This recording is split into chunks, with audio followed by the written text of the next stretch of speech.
everybody, it's me, Carmine DeStefano, the Bookman. The summer of 2008 became the summer of the superhero movies, as it came out with two of the greatest superhero movies of all time. The first one being based on an eccentric, womanizing billionaire who invented many things, weapons to be exact, one of them being a power suit that turned him into a superhero that you know better as Iron Man. Now, what made Iron Man so great? It was strictly derived from the comic book, for the most part. Let's take a look at it ourselves. In the beginning, we see Tony doing what he always does, drinking his alcohol, cracking wise, flirting with women. He's what you'd call a heroic type, just because he's a genius, a super genius. Everything's going well for him. Hello!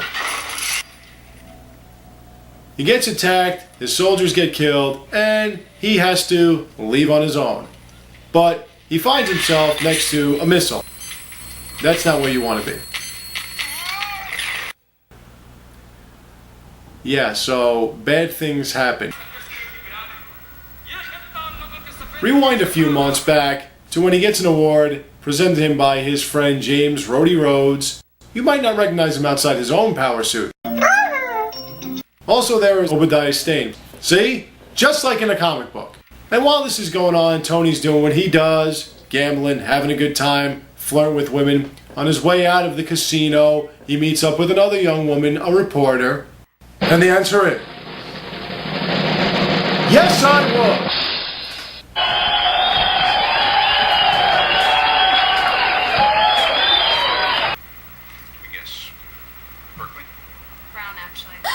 No, not brown.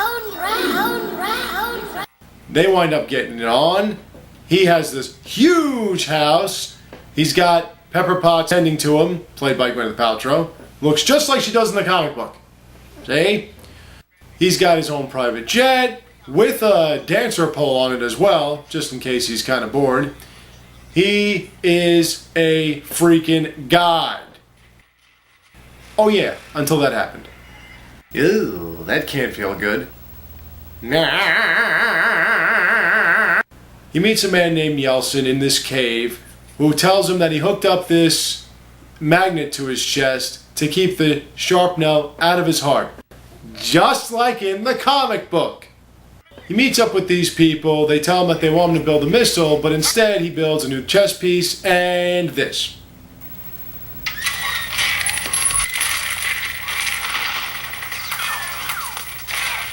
So Tony Stark fends off the baddies while destroying some of his own weapons, and he escapes successfully. Well, kind of, but at least he escapes. He's then picked up by the army and sent back home. Now, upon his arrival, Pepper Potts is met with, I'm Agent Phil Coulson with the Strategic Homeland Intervention Enforcement and Logistics Division. but that's kind of a sidebar right now. Obadiah Stane tells him he's back. He goes to this press conference. He announces at this press conference that he no longer wants to make weapons. But he informs his friend later on that he's got another idea. And what is it?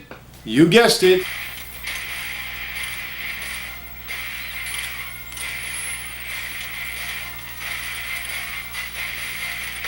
A metal alloy power suit that enhances all of his abilities and also flies. Unfortunately, the enemy has his old suit and the blueprints that come along with it. That's not good. At another party, he meets with Strategic Homeland Intervention Enforcement and Logistics Division. We need to debrief you. debrief him? I guess even the guy's got a thing for Tony Stark. Now he's approached by that same reporter woman that he was getting with before, and she shows him pictures of his weapons in enemy territory. He approaches Obadiah Stane and finds out that there might be some underhanded dealings going on in his own company. So what does Tony do? He kicks some major ass!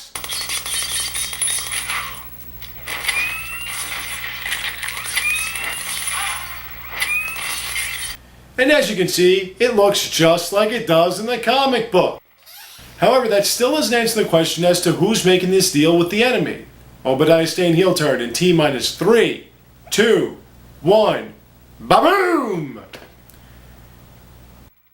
So Obadiah gets this battle suit, but turns on his apparent ally with this thing. He then returns back home and finds out that the technology he's looking for to power the suit cannot be reconfigured. Tony Stark was able to build this in a cave with a box of scraps. I'm sorry. I'm not Tony Stark. You're damn right you're not. This guy is. See?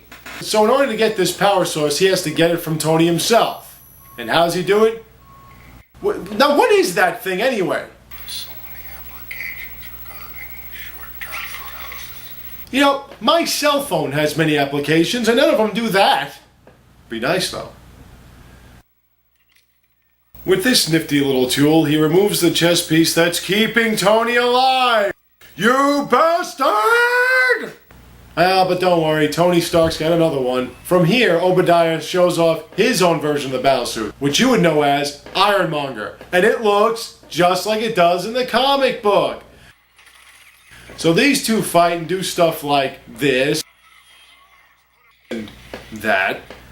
Have a big battle up on the roof of Stark Industries. And there, Obadiah Stane delivers probably one of the greatest lines in a superhero movie ever. Greatness. So with the help of Pepper Potts, they destroy Ironmonger, Obadiah Stane, and everything is, well, not back to normal, but at least better than it was before. Now from here, Tony Stark gets an alibi printed out to him. Just call us SHIELD. SHIELD. That sounds kind of important. And despite that, he still feels he needs to tell everybody. I am Iron Man. After the press conference, Tony returns to his house to find that there's somebody there waiting for him. Nick Fury, director of SHIELD. And he looks just like he does in the comic book. No, not that one. Say? I'm here to talk to you about the Avenger Initiative. And there you have it. So, what have we learned today, children? When you're going to make a comic book movie, stay to the comic book. Remember what Tony Stark told you. Stick to the plan. Now, this would have been the greatest comic book movie of all time had it not been for that other movie that came out just a couple months later. You might have heard of it. But we'll review that later. As for now, I thank you all for watching. I will have more for you soon to come, so stay tuned, take care, and have a great day.